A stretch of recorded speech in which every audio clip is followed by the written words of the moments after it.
When do you plan on leaving your parents' home? It's about time you grew up. My husband barged into my family home, his voice laced with anger. That should be my line.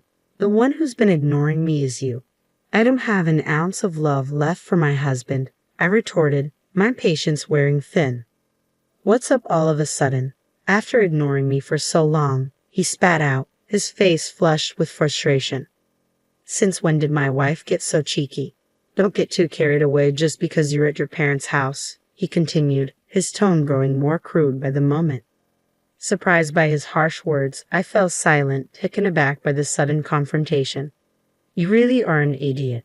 Well, I'll let it slide this time, so hurry up and come home, he demanded, his exasperation evident in his voice. Despite his words, I had no intention of returning home. Don't misunderstand, our marital life is over, I declared defiantly, my resolve unwavering. What do you mean by that? You haven't heard anything from your mother-in-law. Well, let me tell you, he pressed, confusion evident in his tone. With a defiant smile, I revealed the truth to him. Jackson and I were married 2 years ago. We were both sales representatives at an electrical parts manufacturer in the same batch. We often went for drinks after work. Before we started dating, my husband would often say such things, and I felt the same way. That's probably why we were naturally drawn to each other and started dating. We didn't interfere with each other or act overly sweet, but he was someone I thought I could spend my life with. A year into our relationship, he proposed. Of course, I said yes. 3 months after the proposal, we got married, rented an apartment near our workplace, and began our life as newlyweds. I had no intention of having children just yet, so I didn't quit my job. Despite our marriage, my husband often neglected his responsibilities at home. I'm going out for a bit again. You should help with the cleaning once in a while, he would say, leaving me to manage everything alone. It saddened me that he didn't contribute more, but I tried not to dwell on it, believing it was just the role of a wife. However, as time passed, his absences grew more frequent, leaving me feeling neglected and unloved. One night, he returned home late, offering no explanation for his absence. Who were you drinking with? You were out quite late, I questioned, but he ignored me, retreating to the living room without a word. I knew better than to press him when he was in a foul mood, so I left him alone, hoping he would return to his usual self by morning.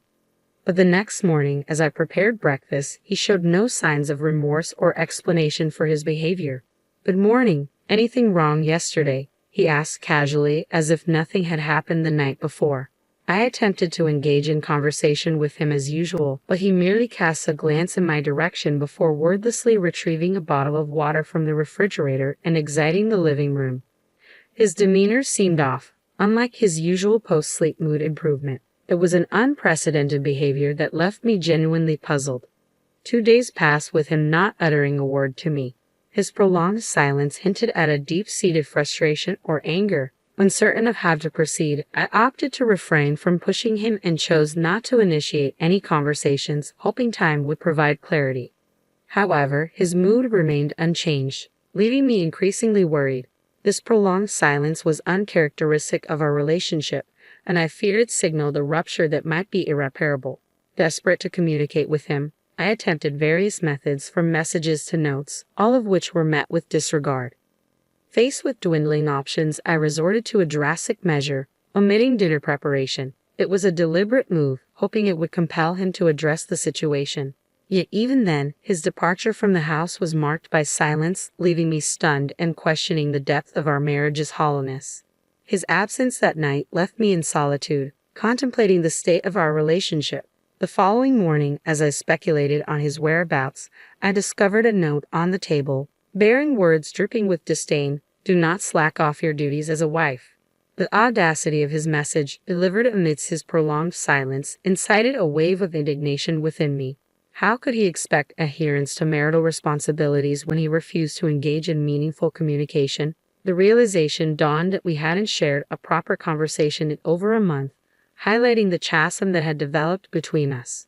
As I laid eyes on the note, a surge of anger towards my husband erupted within me.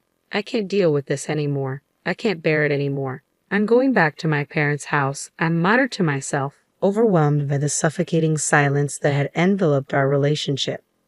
Leaving those words beside my husband's scribbled note, I made the decision to return to my parents' home. After an hour's journey from the apartment we shared, I finally arrived, greeted by the shocked expressions of my parents. "Emily, what in the world happened?" they inquired, their concern evident. I explained the situation, and without hesitation, they welcomed me with open arms. Their kindness provided solace, offering a safe space where I could freely discuss my struggles. "Thank you. I think I'll stay here for a while and observe how things go with my husband," I expressed, grateful for their unwavering support. Back at our shared apartment, the anticipated communication from my husband never came. His silence spoke volumes, leaving me resolute in my decision to maintain distance until he made an effort to reach out. Days turned into weeks, and still, there was no word from him. I grew accustomed to his absence, focusing on rebuilding my own life. Half a year passed, and just as I was about to step out for some shopping, I opened the front door to find my husband standing there, his expression stern and determined. "Why are you here?" I blurted out, momentarily forgetting his existence. As he stood in silence, I braced myself for whatever he had to say, but to my surprise, he remained wordless, his glare speaking volumes. Realizing he was still playing his silent game, I felt a wave of frustration wash over me. I have nothing to say to him, I thought, wishing he would just leave. With that in mind, I attempted to leave for the store, but he silently moved to enter the house, further prolonging our silent standoff. "What? Wait, what are you doing?" "Stop." I hurriedly tried to prevent him from entering, but he simply regarded me with a perplexed expression, as if unable to comprehend my actions. "Don't just barge into someone's house. I'll call the police," I blurted out in a mix of frustration and alarm, but my husband's reaction was far from what I expected. He smirked, a gesture I hadn't seen from him in a long time, his voice now low and icy. "You've become quite cheeky for a wife," he remarked coldly, his words cutting through the tension. "Cheeky? You're the one who's been ignoring me all this time. I'm not pleased with you suddenly showing up," I retorted, feeling the weight of his accusations bearing down on me. "Since when did you get so high and mighty? Don't let staying at your parents' house go to your head," he continued, his tone growing increasingly hostile. It was jarring to hear him speak so rudely, and I struggled to comprehend his sudden change in demeanor. As he continued to berate me, I felt a surge of anger rising within me. "All right, I've got something to say too. Why should I take the blame? This whole thing started because you decided to ignore me," I countered, my frustration reaching its peak. "Ha! Why are you so mad? Calm down, okay? I'm willing to forgive you now. Just come back home," he declared, his arrogance palpable. How can he act so high and mighty? I thought, incredulous at his audacity. "Forgive me? I don't need your forgiveness.